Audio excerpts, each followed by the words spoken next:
Do you know where your money is going every month? Do you have financial goals but no idea how to get there? Do you wonder, how much am I really spending at Starbucks? Well, having a monthly budget can help you answer all of these questions. Hi, my name is Nicole with Leveling Up at Life, and today we're going to be talking about a zero-based budget and how you can use one to help you reach your financial goals. So the first thing you want to do is grab your spouse or partner, whoever is going to be that person to make those decisions with you. If you are a parent, and maybe you have an adult child or someone who is helping contribute to the income of the household, you may want to sit down with them as well to create the budget so they are on the same page as you. You want to grab that person and you want to say, hey, let's set up a time and a place to meet about this. In the time of coronavirus, that place is probably going to be your living room or your kitchen table. And any time that works for all parties involved, it will be fine. You want to make sure that everybody's on the same page when it comes to the budget, or it's not going to work. The next thing you want to do is you want to know your income and your expenses. If you make a standard income, then that should be pretty easy for you to figure out what your take-home pay is. If your income varies from month to month, then you want to lowball that number so you know that the number that you're estimating is a number that you will actually receive, and anything above that can be treated almost as extra income that you will budget once you know that you have that money that you've received. The next thing that you want to do is you want to grab all of your expenses. So that's things like rent, utilities, subscription, streaming services, insurances. You want to grab all that information and have it with you when you sit down to do your budget. So the next thing you want to do is you want to select the method that you're going to use to create your zero-based budget. It can be an online resource such as Everydollar.com. It can be some other electronic methods such as Excel,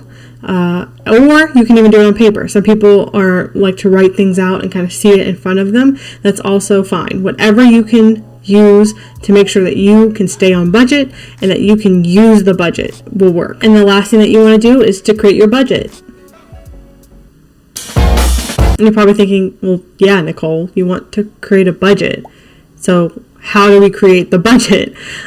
So in order to create the budget, there's going to be a specific order that we're going to go through together. So to create a zero-based budget, you're going to list everything that you make, all of the income that's coming in that month.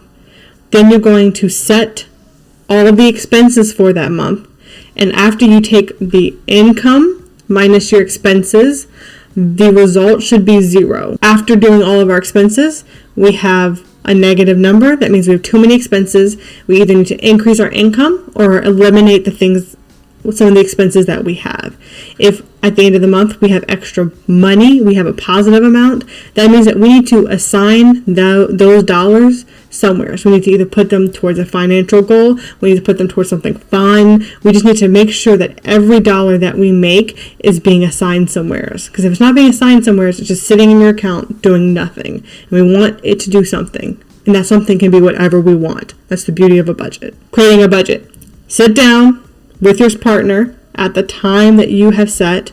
You want to grab whatever software you're using and you want to say, hey, let's create a budget. Okay? So write down all of your income. List our expenses in order of needs, then obligations, and then wants. So we'll start with needs. Needs are the necessities. Anything you need to live, you need to rent, you need to pay utilities, you need to pay for food, for transportation to and from your job or childcare. You need those things in order to be able to continue to live. So that comes first. You do that before anything else. So the next thing that you budget for is your obligations. So if you are in debt and you have a minimum debt payment, credit cards, student loans, you make those payments next. Anything that you subscribe to, if you have insurances you have to pay, things like that, gym memberships, all of those are things that you have to pay because you've committed to paying them. So go ahead and list those expenses out. So any financial goals, such as retirement, or if you have a goal to save money for a new car because you think your car is going to need to be replaced soon, or if you're trying to save for a down payment for a house, any of those types of goals, you can set aside some money now for those. Last section that you're going to list for expenses is your wants. This is the thing that we all wish could be number one. I wish I could take out my wants at the beginning of my paycheck, but realistically, you can't. You want to make sure you take care of the necessities and take care of the things that you have obligations to. So, wants. What are wants? Anything that you want to spend your money on is a want. So, in our household, that tends to be either restaurants, in the age of COVID, it's takeout, fast food maybe.